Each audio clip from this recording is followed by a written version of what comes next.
Bismillahirrahmanirrahim. Assalamualaikum warahmatullahi taala wabarakatuh. Alhamdulillahirabbil alamin. Allahumma salli ala Muhammad wa ala ali Muhammad, amma ba'd. Labor market discrimination. Discrimination is actually another factor that can explain wage or income inequality in the economy. Discrimination is a unique factor because this is systemic. This can be something that comes together with the history of the society that's become the social fabric of that society. It's very hard to untangle the prejudice about discrimination if it is already there in the society. So we want to understand the economic explanation on labor discrimination. And I bring the discussion, this topic, because I find the theoretical understanding by many people when they talk about discrimination in the economy, in the job market, people just talk about it without proper theoretical understanding. At least for economists, this chapter gives us some theoretical context to the discussion about discrimination. Now, let's look at the idea of discrimination. Discrimination can be because of beyond knowledge or skills consideration that qualify for an individual to be productive in the job. Assuming that the person is fit enough for the job because of his knowledge and qualification or skills, but the person has been declined opportunity to be considered for the job, such as call for interview, get job offer, simply because other factor, and this factor are related to the prejudice of certain party, for example, the employer. And this other factor, the prejudice factor, can be because of religious or religion, different religion, and discrimination also always being associated to race or ethnicity, gender-based discrimination, nationality. These are the common types of discrimination, and people become victim to discrimination because of these points. And we don't choose to be in any of this category. Maybe religion you can choose, but gender, we were born as male or female. We were born as Malay, English, Irish, or whatever. So these are not part of our own choice, but it's come as part of our identity. And other people look at it as a form of discriminating factor. So that's what we want to understand here. Our focus, because we are considering the effect of discrimination in the job market, we are interested to know how those factors affect wage disparities in the economy. Discrimination can take place before someone enters the job market, like being discriminated against to get access to certain education institution. That's serious because pre-market, before market is the point where access to resources should be allowed to be equal to everyone. Equal access to resources should appear before market, pre-market. And then during market, usually we will focus more on during market exchanges. And post-production or post-market is after goods and services have been invented or created. So there are stages, which later I will bring in how we can tackle this in one diagram. The other symptoms of discrimination is the element of bias in hiring practices. This is one factor. And these biases can come from different religion, different ethnicity, different gender, and so on. Discrimination also can happen at promotional level or advancements in career for one person. These two represent during production stage. In the job market, usually these two would happen.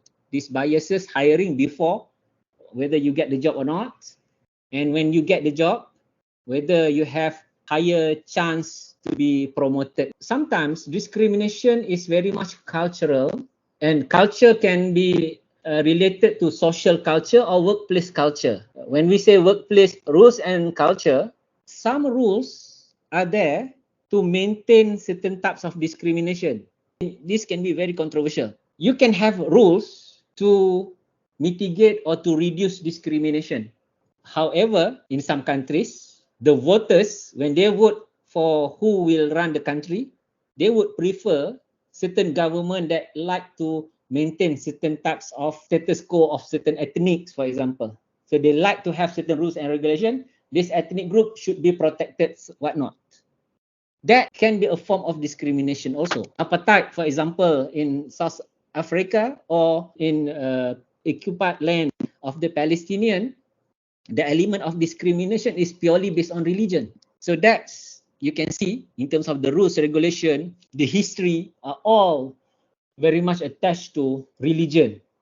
Okay? Definitely, we hope that legal and institutional change are more towards reducing discrimination, but not all the time that will be the case. Sometimes certain politicians or certain government or certain authority would use institutions, legal framework to maintain certain form of discrimination. Gender discrimination, example, the issue in Afghanistan, structure of the society, the institution established, rules, regulations, and whatnot. So different countries, because of different historical context, different culture, when we view from outside, we may say they are discriminating against certain group, but they may not feel it. So that's another complicated issues related to discrimination. We are looking at employer discrimination, employee discrimination, customer discrimination, and statistical discrimination.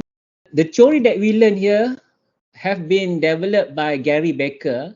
He discussed about taste discrimination, referring to prejudice leading to bias, where other people are evaluated or discriminated simply because of their other attributes like gender, religion, race, nationality, and so on.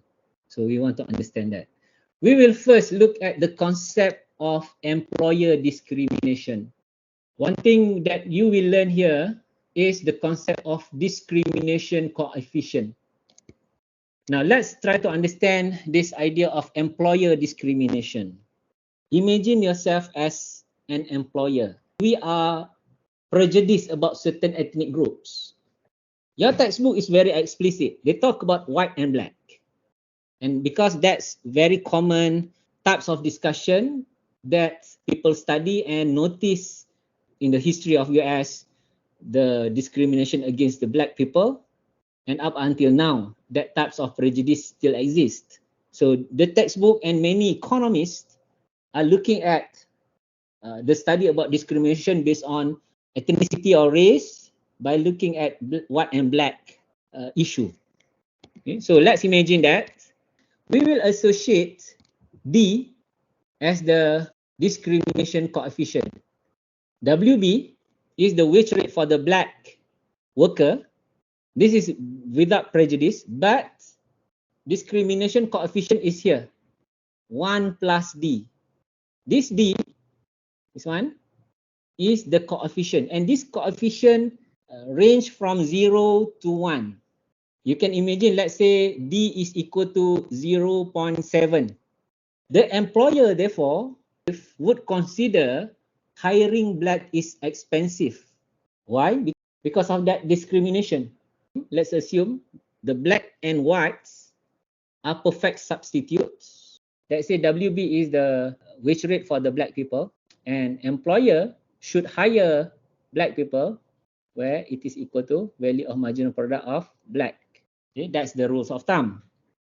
And remember that we assumed earlier that the black workers and the white workers are perfect substitutes. In that case, if firms in the economy are colorblind, they don't care white or black, if the wage rate for black people are less than the white people, WB is less than WW, And imagine firms in the economy are colorblind. Who they will hire in this case? Definitely, colorblind firms would hire the black people. At least we can say they will hire more of the black people because number one, black and white workers are perfect substitute. And here we say that the wage rate for the black people are cheaper.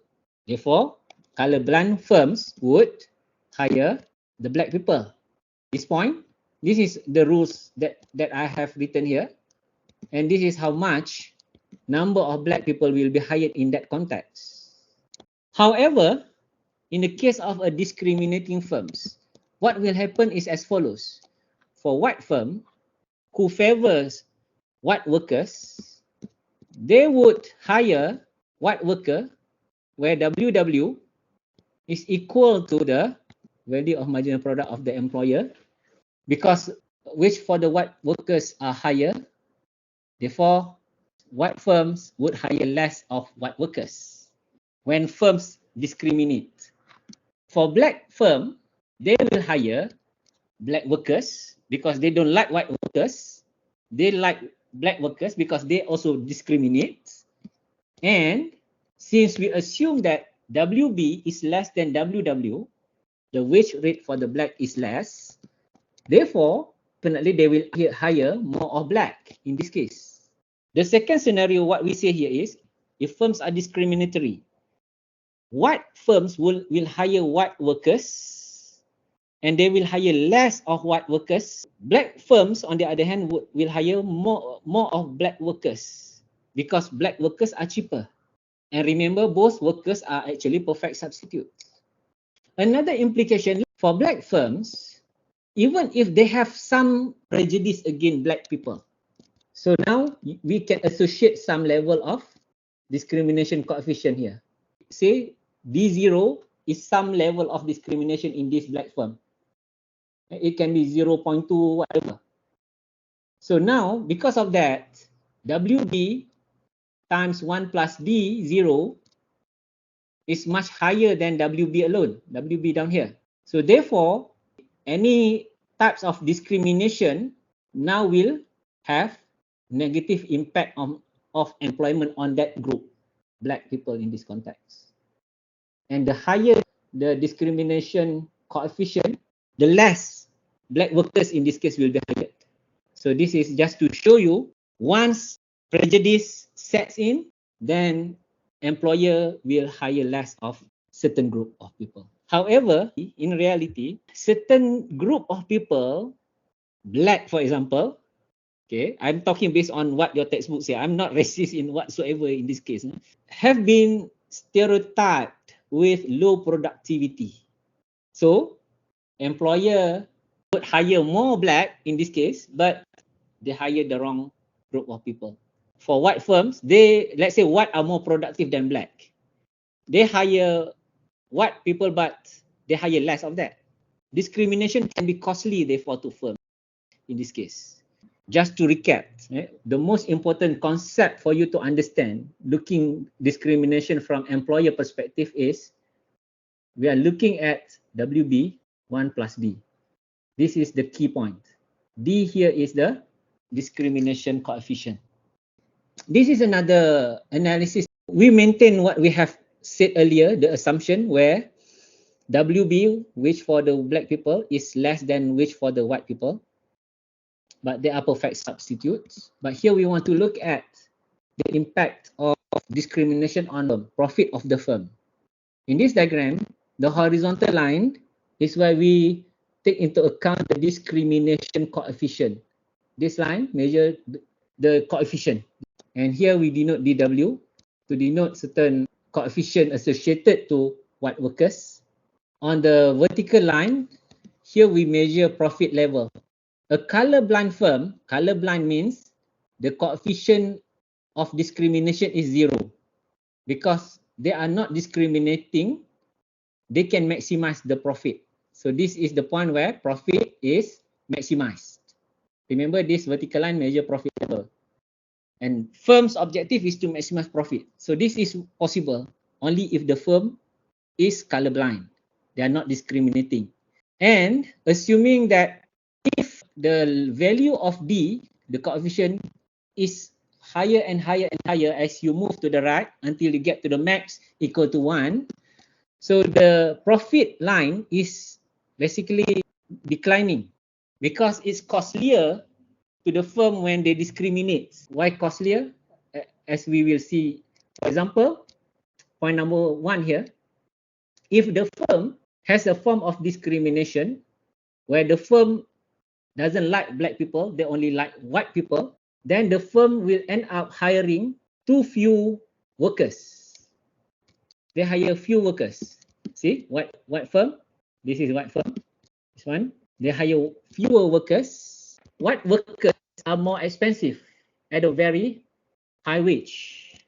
Therefore, if you consider DW here to indicate that type of prejudice, okay, we can associate this line as the profit that this white firm can obtain.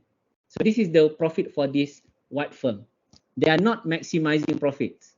Compared if the firm become colorblind where they can profit max at this point.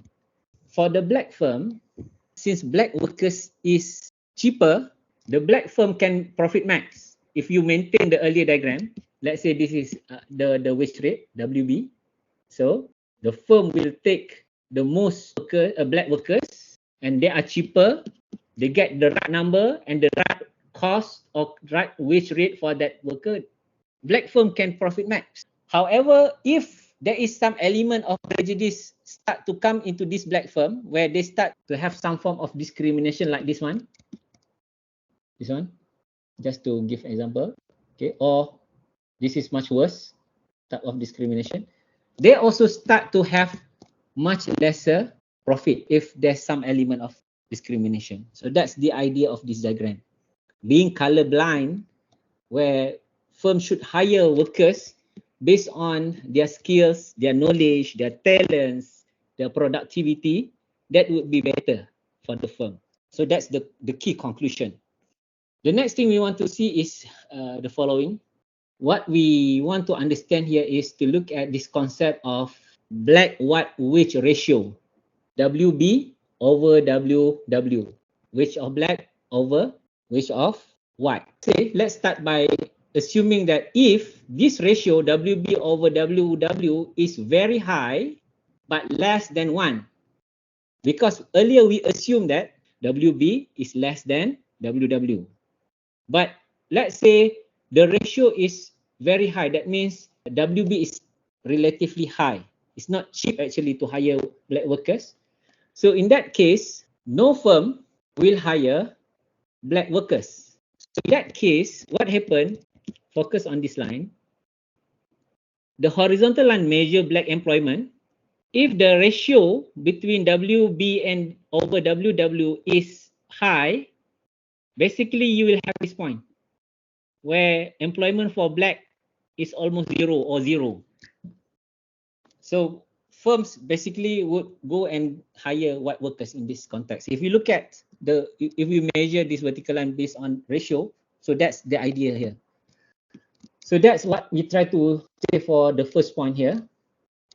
As the ratio falls, where now let's imagine WB starts to decline.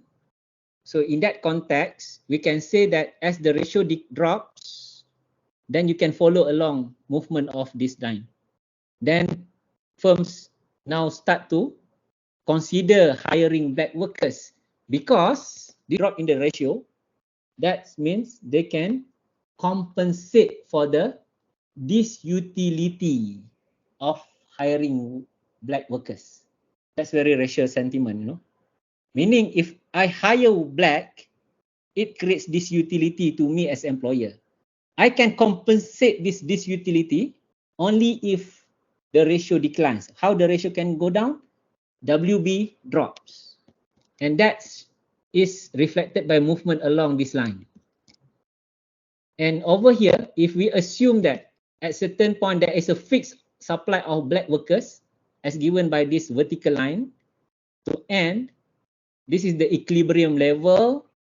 Another thing explained in this diagram is, let's say there is a firm that is very much black centric.